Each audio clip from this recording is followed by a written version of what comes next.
Bahujan Samaj party के राष्ट्रीय संयोजक आकाश आनंद की पुत्री प्राप्ति के बाद क्या बोले ओम प्रकाश दीवाना। जी हाँ, ये चीज को मैं प्रूफ के साथ दिखाने का काम करूंगा।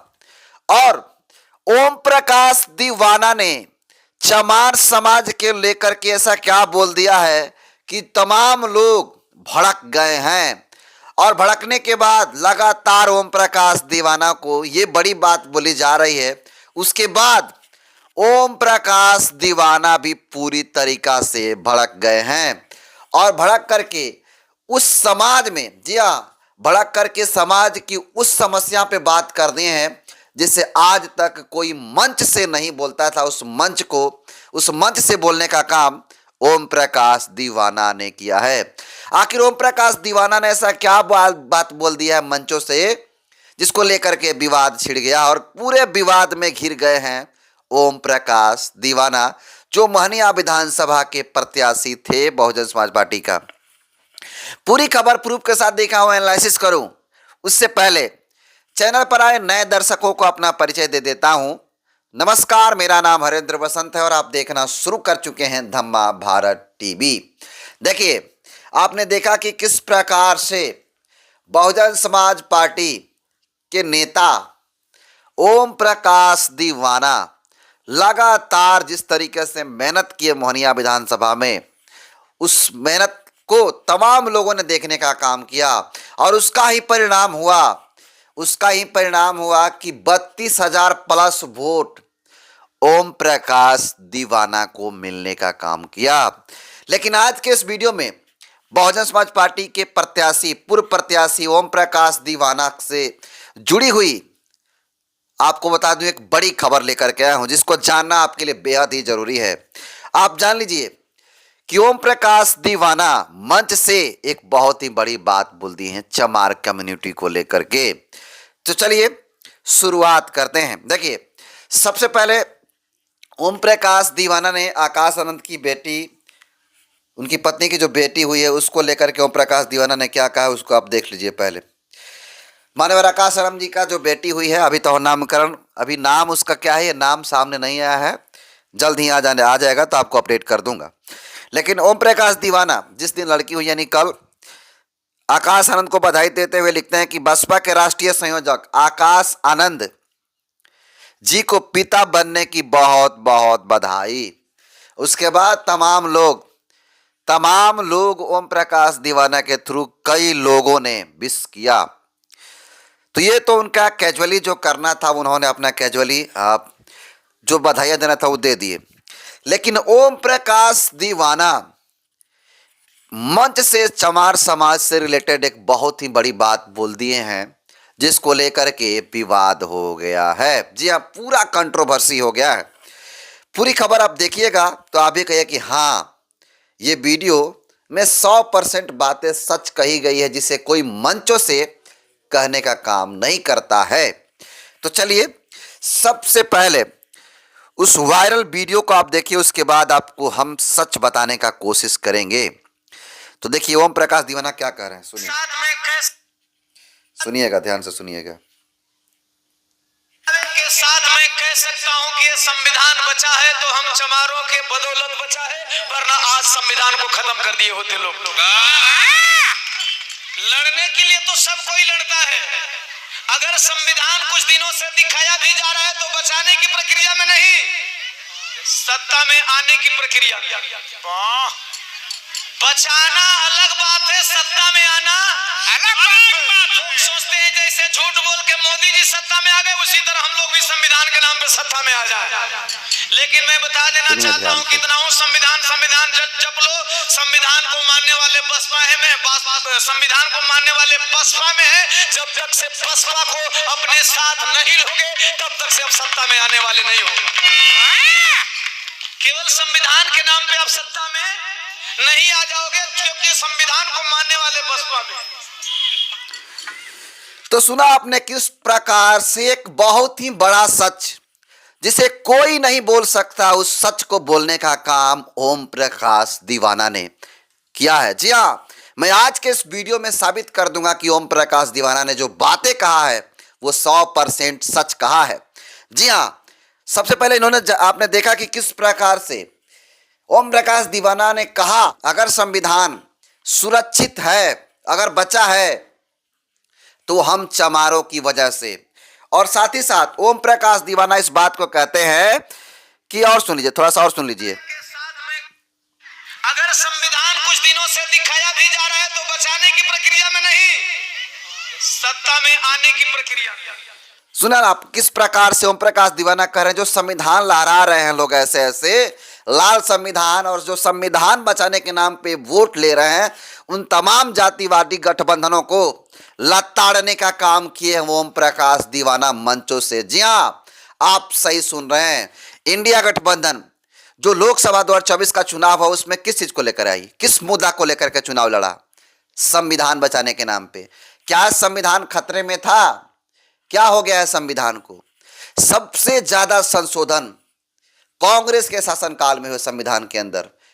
तो क्या आज भारतीय जनता पार्टी वही काम कर रही है, तो तुम भी वही काम किए, वो भी वही काम कर रहे, तो मेरे नजर में तो तुम दोनों आदमी एक ही हुए। तो फिर तुम किस हिसाब से संविधान बचाने निकले हो? संविधान बचाने का मतलब क्या हुआ? क्या आप दलितों पर शोषण जुल्म अत्याचार होता है तो बोलते हैं क्या? इंडिया गठबंधन वाले कोई भी नेता, अखिलेश यादव, तेजस्वी यादव, तमाम जो राहुल गांधी हो, कोई नहीं बोलता है। लेकिन सही मायने में जो बात खुले मन से ओम प्रकाश दीवाना का, इसके लिए जिगरा होना चाहिए, और ये 100% बात है, 100% बात जो है सच है।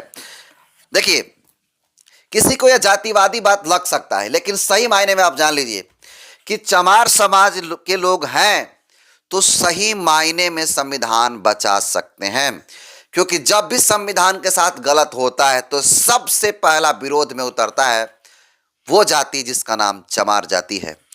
मैं आपको बता दूं, कुछ कई उदाहरण दूंगा जिसको आप समझिएगा तो समझ जाइएगा। देखिए, एससी कैटेगरी, संविधान के अंदर एससी कैटेगरी जिसको शेड्यूल कास्ट कहा जाता है।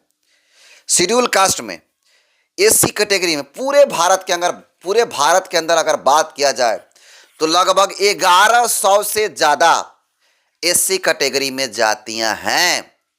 क्या आपको इस बात को पता है? 1100 से ज्यादा एससी कैटेगरी में जातियां हैं।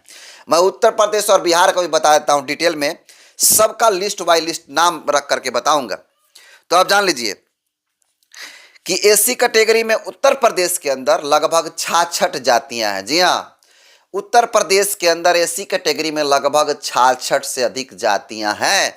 मैं उस सबका क्रम वाइज नाम भी बता दूंगा। और बिहार के अंदर एससी कैटेगरी में 22 जातियां हैं।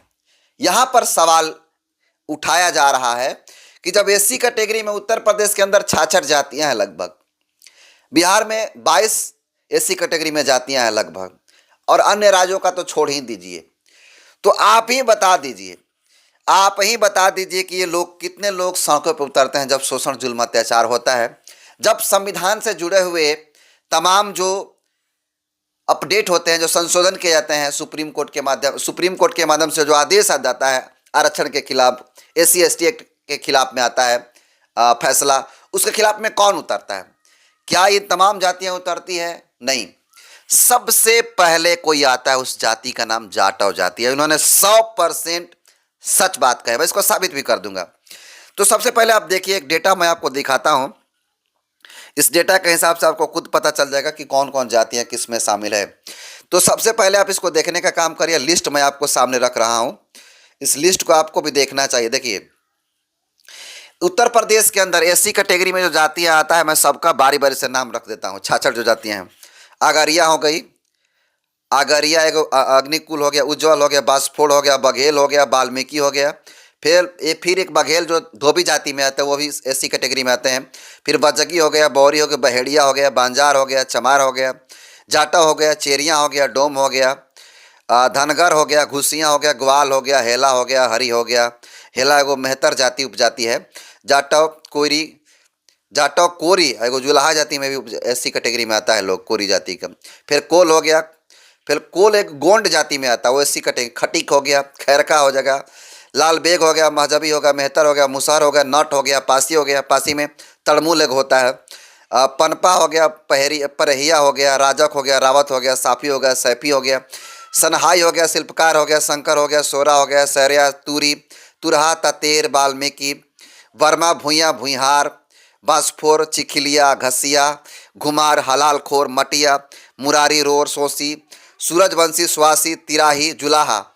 ये 66 जातियां हैं जो एससी कैटेगरी में आती हैं उत्तर प्रदेश के अंदर। ऐसे ही बिहार का अगर आप डेटा देखिए तो चमार हो गया, मोची हो गया, मुसार हो गया, दुसाद हो गया, यानी पासवान जिसको कहते हैं, धोबी, डोम, हलखोर, मेहतर, भांगी, नौट, पासी, रजक, धरिहर, घसिया, कंजन, ललबेग, माझी, सहनाई, सूरी, तुरी, भुइया, बंजार, चौपाल। ये 22 जातियां बिहार में एससी कैटेगरी में आती हैं। क्या ये जातियां सड़कों पे कभी दिखी है क्या संघर्ष करते हुए? जब कोई संविधान में गड़बड़ियां होती है, जब एससी एसटी एक्ट के खिलाफ में कोई फैसला आता है, एससी एसटी रिजर्वेशन के खिलाफ में जो फैसला आता है, क्या ये जातियां आती है क्या? जवाब है नहीं और ना के बराबर। सबसे पहले चमार समाज के आते हैं, उसके बाद ही कोई देखने के लिए मिलता है ऐसी कैटेगरी में। लेकिन लाभ सबको चाहिए। मैं जातिवाद नहीं कर रहा हूं। कुछ लोग कहे कि आप भी जातिवाद कर रहे, नहीं, ये जातिवाद नहीं है बल्कि सच है और सबको मिलकर के इसकी लड़ाई लड़नी चाहिए एससी कैटेगरी पर जब बात आती है। तो मैं कुछ आपको उदाहरण देना चाहूंगा। देखिए, प्रमोशन में आरक्षण जब रोका गया था उस समय 2006 में कौन सी जाति सामने आई लड़ने के लिए लड़ाई? आपको पता है कि इसकी लड़ाई कौन लड़ा? चमार समाज के लोग। और आपको बता दूं कि लखनऊ, मेरठ, आगरा और बड़े बड़े कई जिलों में उत्तर प्रदेश के अंदर इसको लेकर के तमाम लोग सड़कों पर उतरे। सबसे पहले कोई उतरने वाला था, उस जाति का नाम चमार जाति है। रोहित पे मुल्ला कांड हो गया, 2016 में हुआ था, आपको पता होगा। रोहित पे मुल्ला को न्याय दिलाने के लिए, उसके परिवार को न्याय दिलाने के लिए सबसे पहले कौन आया? चमार समाज के लोग आए सबसे पहले, और तमाम अलग अलग जगहों पे आंदोलन भी हुए। हाथरस कांड हो गया, जी हाँ, हाथरस कांड में कौन सबसे पहले आया न्याय दिलाने के लिए? कौन सड़कों पर उतरा? कौन आया? सबको पता है। एससी एसटी एक्ट जब 2 अप्रैल 2018 में जो कांड हुआ तो उसमें सबसे ज्यादा लड़ाई लड़ने वाला सबसे पहले कौन उतरा? ये भी आपको पता होना चाहिए। और इसके अलावा अभी हाल ही में पिछले साल एससी एसटी जो रिजर्वेशन, उसमें सब क्लासिफिकेशन करने का जो फैसला आया था सुप्रीम कोर्ट के खिलाफ, सुप्रीम कोर्ट के तरफ से, उस समय आपकी लड़ाई लड़ने के लिए कौन आया? एससी कैटेगरी वाले। सबसे पहले चमार आया। इसीलिए ओम प्रकाश दीवाना ने जो बातें कहा है खुले मंचों से, वो 100% सच है। वो बेशक किसी को जातिवाद लगे, लेकिन वो जातिवाद नहीं, वो समाज का सबसे कड़वा सच है जिसको सबको स्वीकारना पड़ेगा। अगर आप एससी कैटेगरी के अन्य जातियों से आते हैं तो आप भी जरा सोचिए कि आपके समाज के लोग कितना % सड़कों पर उतरते हैं एससी कैटेगरी के साथ जब कोई गलत होता है। तो बाकी ओम प्रकाश दीवाना इस बयान को कैसे देखते हैं? आप हमारी बातों से कितना सहमत हैं, असहमत हैं? अपना फीडबैक जरूर दीजिएगा कमेंट करके। बहुत बहुत धन्यवाद।